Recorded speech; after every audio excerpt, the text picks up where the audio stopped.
ئەوەی بێت لای تۆ کار بکە یان شوو دەکە یان ژن دێنێ کارمەندەکان وەکو دەبینم زۆری ئافرەتن چەند کورتان لەگەڵە لێرە یەک کوڕمان لەگەڵە ئەو کوڕەت چۆن لەگەڵتان لێرە ئیشی چییە ئەو کوڕەوە خواردنی وەردەگری ئەو بە خێراتنی میوانەکان دەکات یعنی بۆی نەبێتە ناو مەتبەخەوە کەم زۆر کەم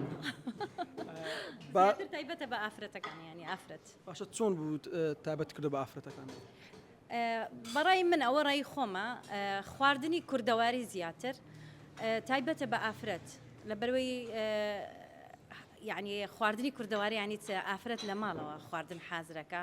چێشتخانە و خواردنگە لەوەی وە ینی دروست بووە